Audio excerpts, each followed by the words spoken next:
morning.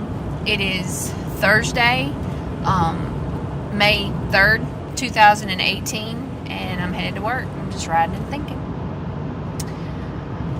In the last video that I posted, I was talking about looking at your current situation, looking at my current situation with eyes that are 10 years older. So whatever you're going through now, think about it in terms of 10 years from now when it's not so fresh and raw, and it can be funny, or maybe you won't even think about it. This time I kind of want to go the other way. Whatever you're doing now, look at yourself and think, where were you 10 years ago? I was such a vastly different person 10 years ago.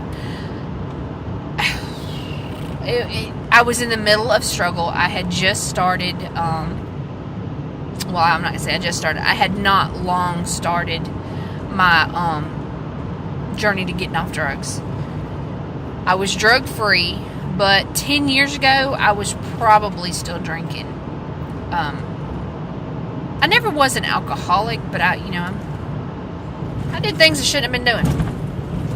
I allowed alcohol to influence me enough that I shouldn't have been doing it. So if I could look at myself, if I could take my today self and go back 10 years and talk to that person, I wouldn't have even listened. I didn't care. I was doing the best I could do with the time I had, and there was no listening. There was no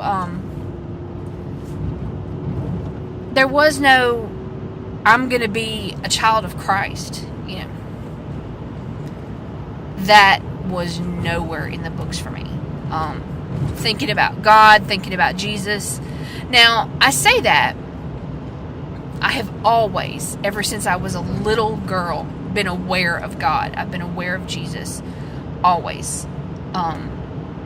I remember being a very little girl and praying to Jesus and actually getting those prayers answered. I was always aware of Him, but I've probably said it many times that I ran from Him. I knew He wanted something from me, and I just wasn't willing to give it. I didn't want. I had given enough to this life. I had suffered enough. I didn't want to suffer anymore. You have to suffer to be in the service of Christ, and I didn't want to suffer anymore. I'd suffered enough. I'd suffered because of the choices I made. I suffered because of the choices of others too. Don't get me wrong. I have not had just the most ideal childhood.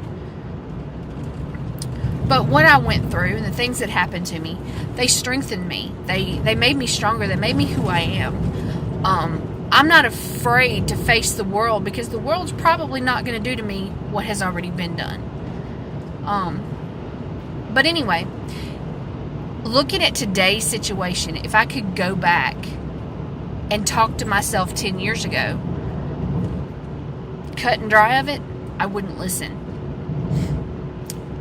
If I could tell myself 10 years ago, in 10 years you're going to be publishing, getting published, that was never an option. I've always written, but that was never an option. I never wanted to deal in the commercialism of the writing industry.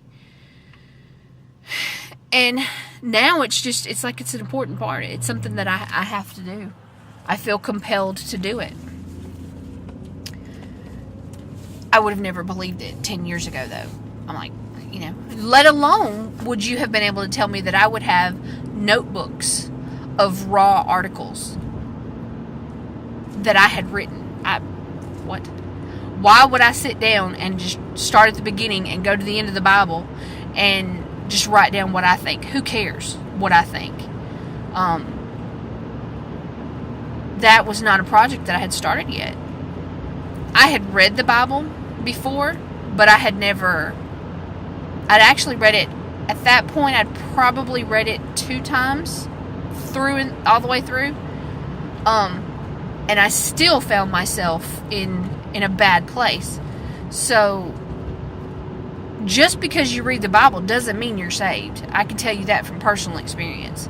I had read it twice, cover to cover, understood what I needed to understand. Nobody understands all of it, but I understood what I needed to understand. It wasn't until about four years ago, I think. Seems like it was 4 years ago for some reason, that I actually went through it with a fine-tooth comb, bud. I started just tearing that Bible apart.